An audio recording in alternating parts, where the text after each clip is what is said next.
नमस्कार, मैं भास्कर भारद्वाज आप सभी का हार्दिक अभिनंदन और स्वागत करता हूं। आप सभी को नव वर्ष की हार्दिक शुभकामनाएं। आने वाला नव वर्ष आपके लिए बहुत बहुत बहुत अच्छा हो, आप बहुत तरक्की करें, ये हमारी शुभकामनाएं हैं आपके लिए। आज मैं एक बहुत अच्छी सी किताब पढ़ रहा था, उसकी कुछ कोटेशंस मुझे बहुत अच्छी लगी। बार बार एक क्वेश्चन पूछा जाता है मुझसे, मेरे कमेंट सेक्शंस में ढेर सारे क्वेश्चंस होते हैं कि सर क्या ये कॉलेज अच्छा है, सर ये करना सही होगा, ये करना गलत होगा। तो मैं आप सबसे कहना चाहता हूं कि आज जो मैंने पढ़ा वो मेरे दिल को छू गया, बहुत ही अच्छा लिखा था उसमें। क्या लगता है आपको कि एक कॉलेज से पढ़ने वाले सारे बच्चे बहुत अच्छे होते हैं? फॉर एग्जाम्पल, अगर आप मानते हैं इंजीनियरिंग के लिए आईआईटी बेस्ट है या मेडिकल के लिए आप मानते हैं कि एम्स दिल्ली बेस्ट है, तो क्या लगता है आपको वहां से पास आउट होने वाले सारे बच्चे एक जैसे ही कामयाब होते हैं? उनमें से कुछ ऐसे बच्चे होते हैं जो एम्स दिल्ली से पास आउट होते हैं जिनकी salary 2 lakh rupees per month होती है। कुछ ऐसे बच्चे होते हैं वहां से जिनकी salary more than 20 lakh rupees per month होती है। कुछ ऐसे भी उसमें बच्चे होते हैं जो किसी कॉर्पोरेट वर्ल्ड में जाकर के एक बहुत बड़ा सा हॉस्पिटल का चेन चला रहे होते हैं और उसके वो चेयरमैन होते हैं या फिर उसके चेयरपर्सन में से एक होते हैं वो। तो आप खुद सोच के देखिए क्या इंपॉर्टेंट रखा कि वो एम्स दिल्ली से पास आउट था या कहीं और से पास आउट था। सारे बच्चे तो एम्स दिल्ली से पास आउट थे, बट हर बच्चे की अपनी अपनी वैल्यू होती है। तो हमेशा याद रखिए, आपको आपकी अपनी वैल्यू को इंक्रीज करना है, ना कि कॉलेज की वैल्यू को इंक्रीज करना है। कभी ये मत सोचिए कि ये कॉलेज अच्छा है तो यहीं से पढ़ने से सब कुछ होगा, ऐसा कुछ नहीं है। हाँ, मैं ये नहीं कहता हूं, इस बात को बिल्कुल नहीं जुटलाता हूं कि ये पॉसिबल नहीं है। हाँ, कॉलेज का इफेक्ट होता है, बट वो 10% होता है, सिर्फ 10 to 20%। जो अपने लाइफ में आप जीना स्टार्ट करते हैं अपने लाइफ को, तो आपको पता चलता है कि कॉलेज का जो रोल था वो सिर्फ 10 to 20% था, नॉट मोर देन दैट। तो आशा करता हूं कि अब आपको ये चीज समझ में आएगी कि सब कुछ आप हैं, आपका इंपॉर्टेंस है, ना कि कॉलेज का। तो आज का जो हमारा विषय है वो ये है, बहुत दिनों से आ रहा था रिक्वेस्ट कि सर जो फेलोशिप है उसको क्या बीडीएस के बाद भी कुछ फेलोशिप हम कर सकते हैं या सिर्फ एमडीएस के बाद ही फेलोशिप कर सकते हैं? कुछ फेलोशिप्स ऐसे हैं इंडिया में जो आप आफ्टर बीडीएस कर सकते हैं। जैसे कुछ बच्चों का कहना है कि नहीं मुझे नहीं करना है एमडीएस, बट आफ्टर बीडीएस वो तो एक जनरल डेंटिस्ट हो गए, उनको कुछ इंप्रूवमेंट करनी है, तो क्या वो कुछ फेलोशिप कर सकते हैं? बिल्कुल कर सकते हैं। उसमें जो सबसे पहला आता है वो आता है फोरेंसिक।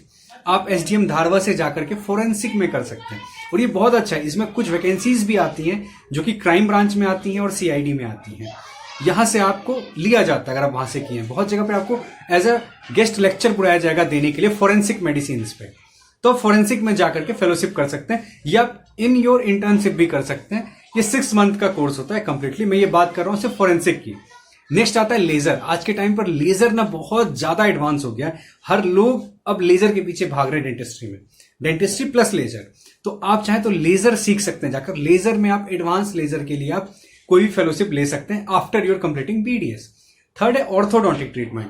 बहुत सारे डिप्लोमाज हैं 1 ईयर के या फिर फेलोशिप है जो ठीक बीडीएस के बाद आप कर सकते हैं ऑर्थोडोंटिक में। मतलब मैं बात कर रहा हूं सिर्फ ऑर्थोडोंटिक फिक्स अप्लायंसेस के बारे में।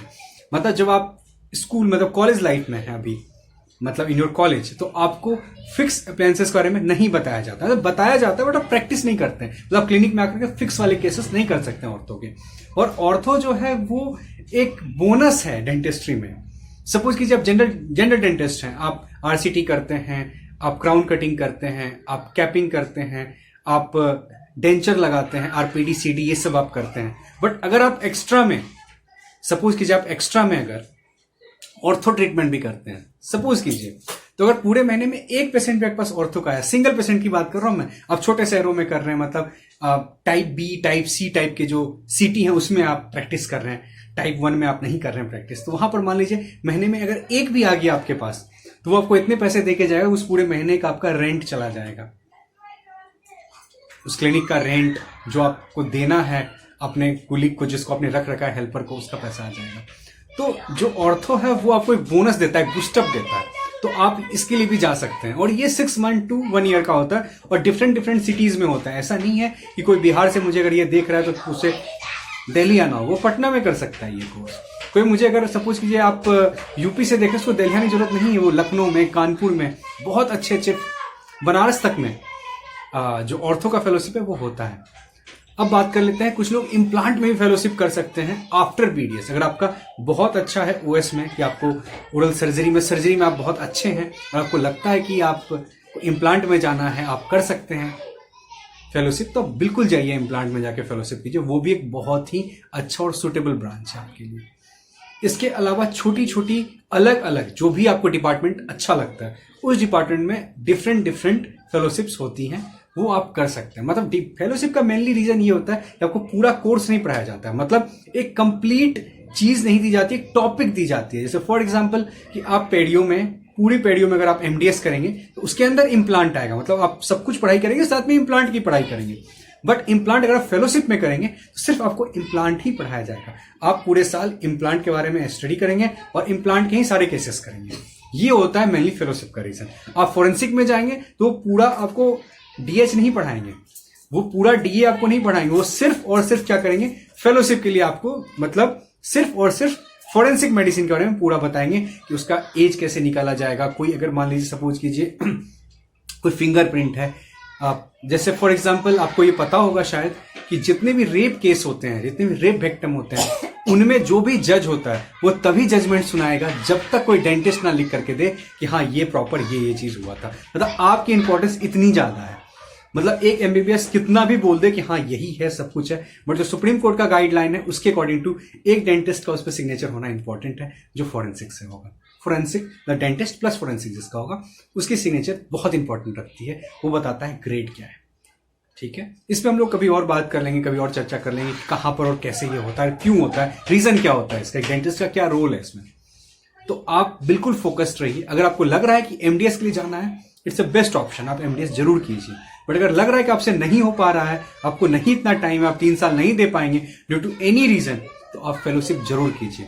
फेलोशिप करने से क्या होगा, आपका इंप्रूवमेंट हो जाएगा, आपकी जो क्वालिटी है वो बहुत बहुत बहुत इंप्रूव हो जाएगी। और हमेशा याद रखिएगा जो मैंने स्टार्टिंग में बोला आपसे कि डिपेंड आप पे करता है, वैल्यूज आपकी होती है ना कि कॉलेज की होती है। तो आपको अपनी वैल्यू को इंक्रीज करना है, और कैसे इंक्रीज करना है, तो अपने स्किल को डेवलप करके। Skill is the most important thing in medical science. Medical science में कहीं भी स्किल का बहुत ज्यादा वैल्यू है, चाहे वो डेंटिस्ट में हो, चाहे वो जनरल मेडिसिन में हो, चाहे जनरल सर्जरी में हो, चाहे वो ऑन्कोलॉजिस्ट हो, चाहे वो न्यूरोलॉजिस्ट हो। ऑल डिपेंड अपॉन स्किल, वो कैसे परफॉर्म करता है अपने स्किल को। और अगर आप सर्जन हैं तो skill is the most important thing.